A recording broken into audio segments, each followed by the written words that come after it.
I'm here to talk about status updating systems, and this is work that was really started by Sanjay Kaul, who was Marco's graduate student who spent a year talking to me while Marco was on sabbatical, which shows you actually this work has kind of a long genesis because Marco is again on sabbatical.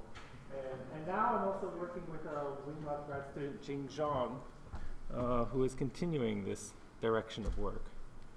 Okay, so the motivation here was B2B safety messaging. We have large networks, clouds of cars in the turnpike, and we all want to send status update messages to each other. The update messages are kind of like position, velocity, acceleration, and you'd maybe like to use this for some kind of safety messaging, safety application. And ideally, the update rates are large. Why did you say they're sending it to each other or to some infrastructure? No. In the model we were thinking about, each car would, in the original problem, would take a turn kind of sending a message out to the people around it to say, hey, I'm here and I'm moving this fast and you ought to be aware of my existence. So the goal was to kind of do this in a timely way, right? You'd like to have these messages be frequent and often. So there are a lot of details in this problem involving this. There's a DSRC. It's kind of a Wi-Fi-like standard for B2B, and it has packet headers, and it encourages kind of a lot of complicated stuff involving scheduling the transmissions of users and following a schedule and maybe forwarding other people's messages, and maybe the transmit power you use should depend on the density of the car. It's a lot of complicated, interesting things here, but fundamentally, when you dig into this problem, the first question you have to ask is, well, what performance metric do you use?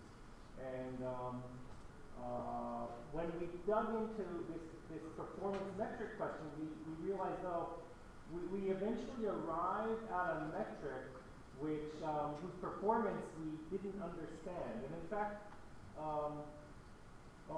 so this version of the talk has all the hidden slides.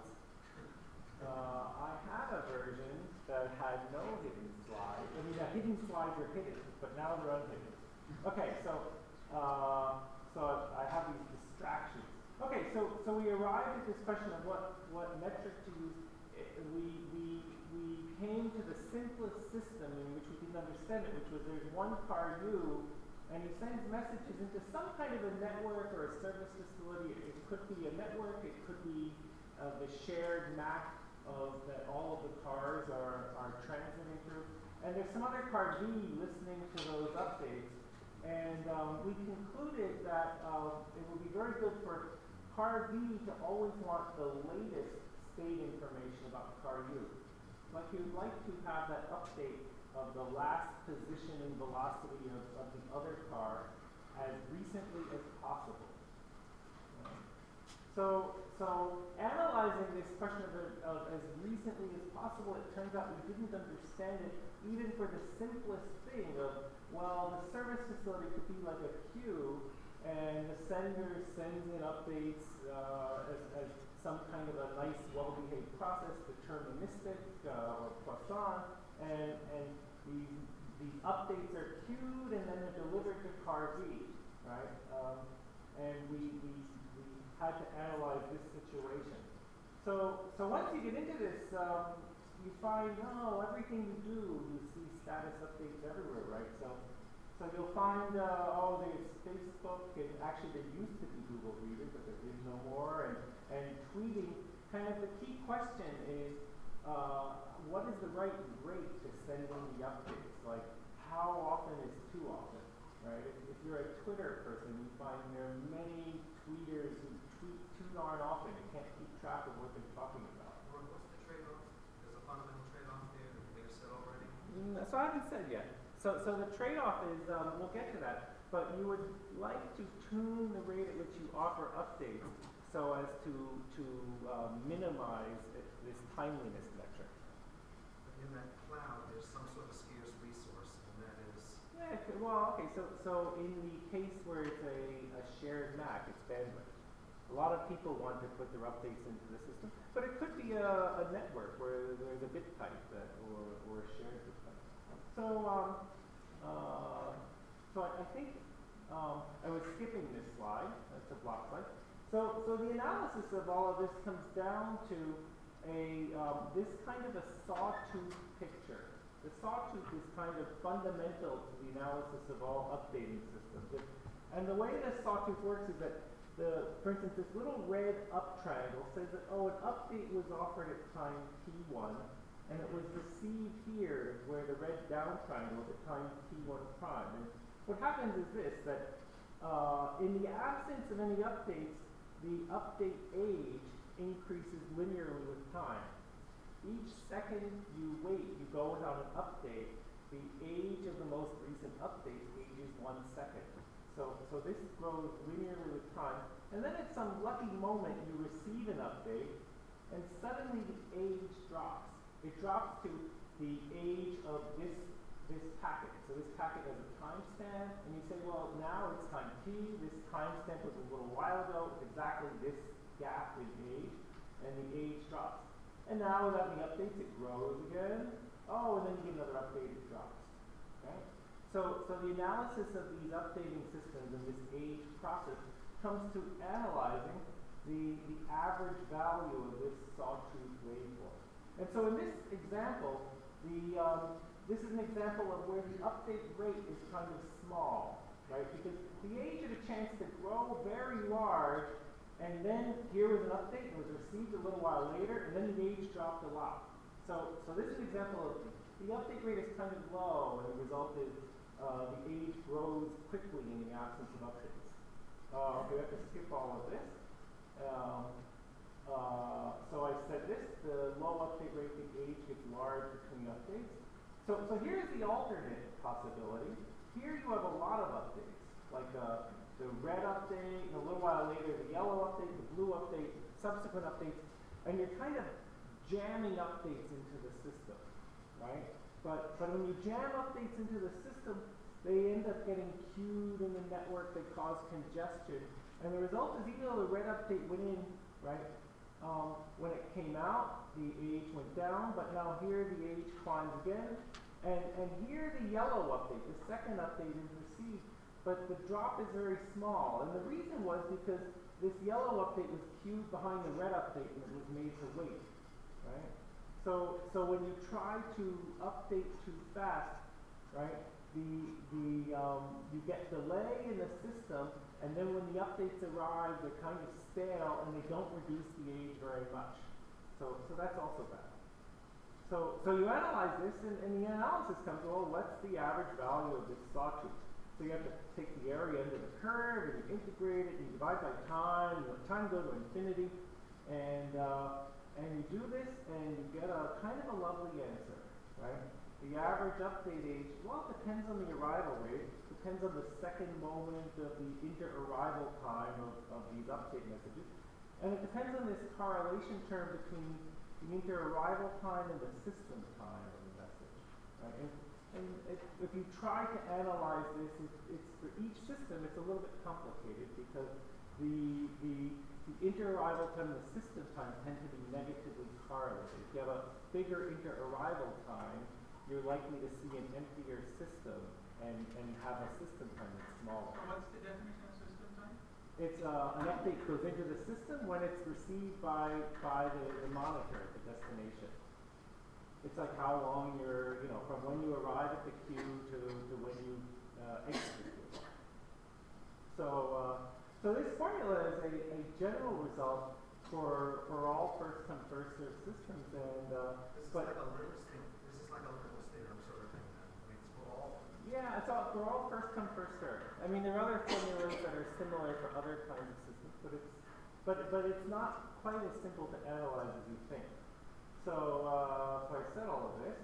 So you can analyze, for instance, M1, and you get a nice result. The average the average age, right, of your updates. Well, it's inversely proportional to your service time, proportional to your service grade, and it depends on the offered load. Well, what does that look like? Well, so it looks like this. I think I have 2 slides. Now I'm missing a slide.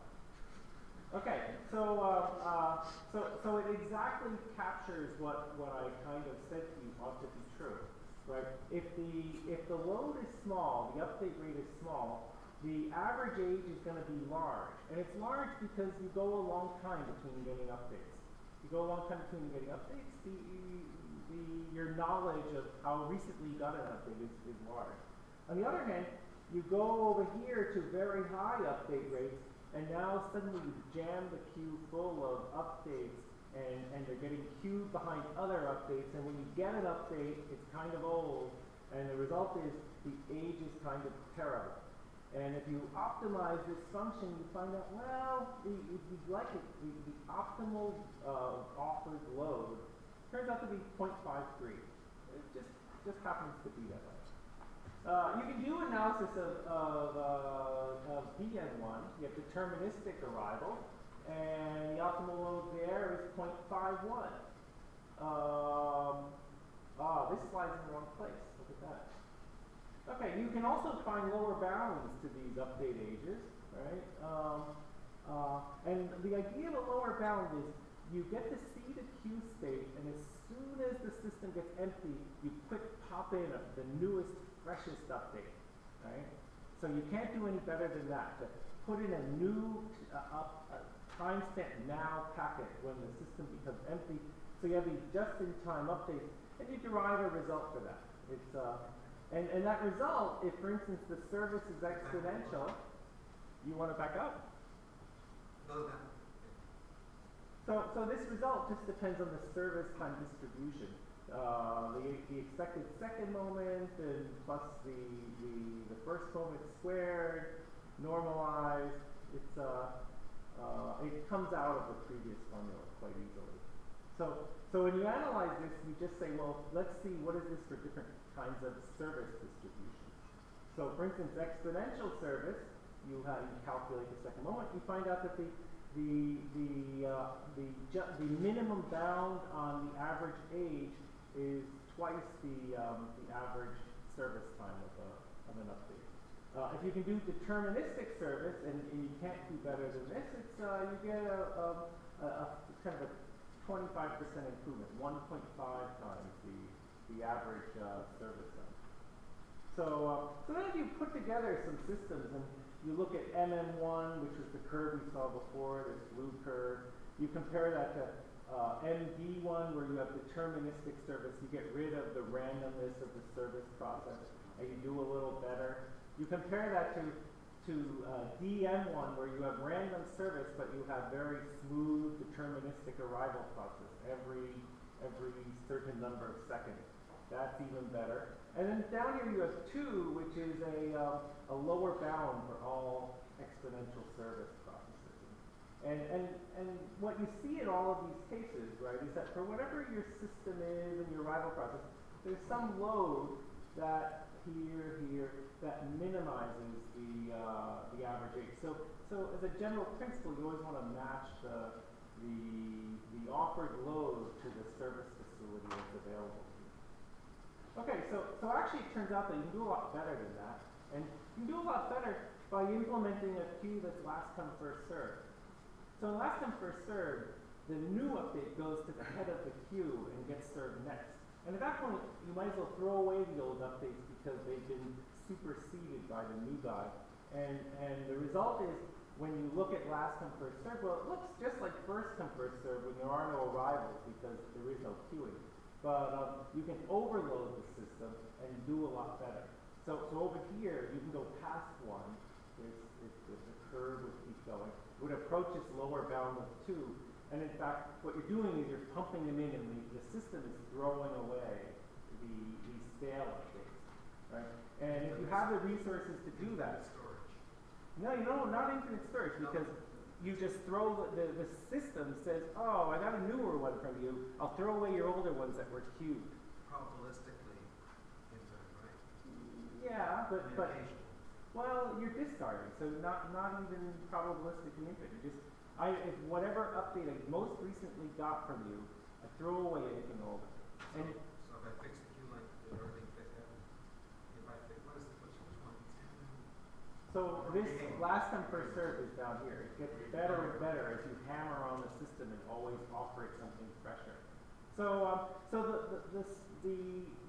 takeaway lesson in this slide is that it's good to be able to tune your arrival process to be matched to the service facility, but it's even better to design a better service facility for updates.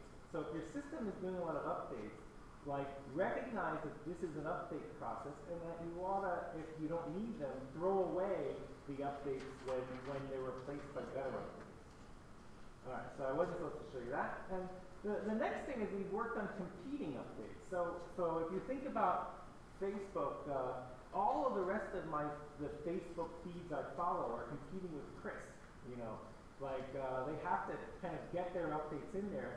If you know somebody's a big updater, you find your other friends get buried, right? And and that happens a lot in tweeting too. And so the question is, what happens with competing updates? So in Facebook, if I give my new update, doesn't mean the old update does not matter. no, that's true. So Facebook's an example where, in fact, you don't discard the old. For some people, it depends on how people use Facebook. There are other people who they're just telling you every day, like, oh, I had this for breakfast, or, you know, tonight at the bar I had this kind of an IPA, blah blah blah. You know, I mean, it's some people. You're right, though. It's not the right model if each update has something of independent value. You could have something in between where you don't, like the forgetting factor.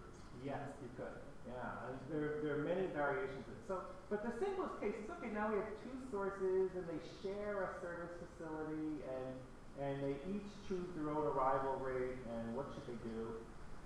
And you can think of this two ways.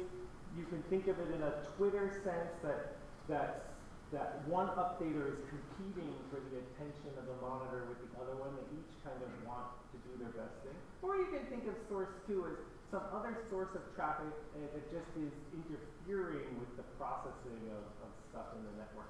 Right? The analysis is the same. It's this Sawtooth, it's the average age, and it's this same formula, but now the system time reflects the fact that for one user that there's traffic offered by the other guy. Right? There's interference. You can work out for multiple sources this kind of complicated formula, right?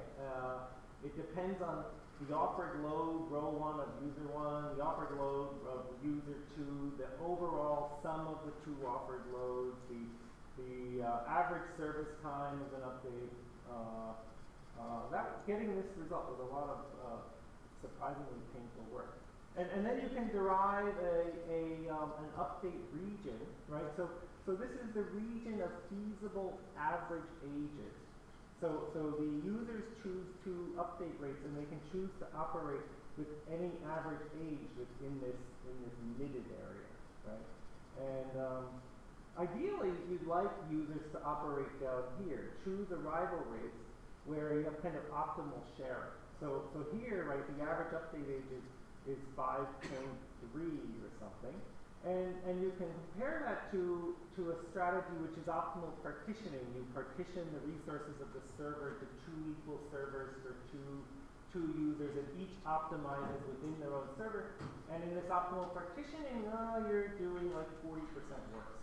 Stupid question, Troy. So- What does the picture mean? Is that a 3D projection? Or there's No, something it's else? like it's a 2D region. If you choose two arrival rates, you choose an arrival rate of updates and I do, right? Then they go into the same system and there's a pair of average ages that we have at the receiver. So for instance, if you choose a very high arrival rate and I choose a very low arrival rate, like we can operate over here, like you're user 1 and your average age is small, and I'm user 2 and my average age is large. So we get this choice of places to operate, and kind of this is a place where you and I choose the same rate and it's exactly tuned to kind of be as best as The possible. overlap is driving me crazy. So explain The way this is just this overlap is just a function of the lazy way I've generated the figure. Right? There's also an interesting point, this Nash equilibrium, right? This Nash equilibrium is I look at his update rate and then I tune my system to be as good as possible given what load he offers. and then he tunes his update rate, given what load I offer, we iterate, and we arrive here, and we find out we arrive at kind of a crummy Nash equilibrium. We could do better if we both just agreed to use the right rates. So the feasible region you showed, right? Why is it not symmetric, or is it supposed to? No, it is symmetric, Oh, but it it's is, just okay. drawn badly. Like this axis goes to 11, and this one goes to 9. Yeah. You know, this is what happens when a professor makes his own graphs, right? You can't say to a student like, "Oh, I need you to get this graph exactly perfect," right? Okay, so in fact, right, queuing delays are injuring you here. And once again, you're like, well, let's redesign the system, get rid of the queues. And you can do that by, once again, having a system that discards the old stuff, right? And if you do that, for instance, in vis-a-vis safety messaging, like if you're sending in these messages, you know, you just discard the old one. It's and now you do much better. So if you implement a discarding system, you can look at, oh, I can achieve rates depending on the average update rate that are along these trajectories, and you know, dramatically better than a system that queues. Where does it stop? Okay, so actually, that's a good point. I think it stops at 2, right? 2 is a magic number for memoryless service. One user, you know, can't do better than an average update age of 2 by himself. So this is down here is kind of a boundary. The shared absolute best, I don't think I actually derived it, but probably should. Okay, so finally, like more recent stuff we're working on is you see this as a general principle, and you realize that, oh, there are all kinds of delay-sensitive systems that you can analyze with status updating. So for instance, you maybe want to do compression, but you'd like to do compression in a timely way, right? You don't want to collect a huge amount of data and compress it. Like so for instance, if you're doing video coding, right, and you're doing it in real time because you don't want to delay the football broadcast. So here's a very simple example. Is you have a data stream coming in, it goes to an encoder. The encoder encodes that in bits. The bits come out kind of randomly, right? Because maybe it's encoding blocks of these symbols and then putting out bit streams that represent those blocks. Those go into a FIFO buffer that then gets transmitted to a network. So if you think of the simplest network, you have a radar bit pipe, right? Those bits that arrive at a decoder has to collect bits and see that, oh, this is a code word, and then reconstruct the original sequence. So we'd like to know, ideally, like in these systems, like what is the optimal encoding strategy for this system? And in fact, it's an open problem. The key thing here is that you have bursty bit arrivals at this FIFO buffer, because if you choose some encoding strategy, the bits don't come out one by one. They come out because of maybe some blocking you do with the encoder. Then you have queuing at the bit pipe in this FIFO buffer, right? And then the decoder has to wait maybe to collect a bunch of bits in order to output a bunch of symbols. And this timing between the symbols going in and the symbols going out, you view each symbol as an update, and you look at the average age as a delay metric. So that picture is looking good. And so, for instance, here, if you did Huffman coding, right, if you think about the channel rate R, right, versus the entropy of the source, this straight line here marks a boundary, the entropy of the source. Channel rate R is higher than that. As you go to high channel rates, right, you use small blocks. The small block is down here. It's the smallest age. But over here, right, you find out that the small block blows up sooner than the big block, right, because the big block does more efficient encoding. And in this kind of region here, you've got a real mixed bag. And in fact, so there's an open problem. We're working on it, which is what is the optimal encoding strategy for a system like this to minimize the average age. So here I'm way over time. We have a new status age performance metric, right? We have some principles. One is, if you have a given system, you try to match your load to the system. On the other hand, if you can redesign the system, you redesign it, because discarding things can be far more effective. And then the takeaway maybe is that there are a lot of applications I go around and, give these talks in the hopes that other people will decide to use this kind of a metric. So thanks for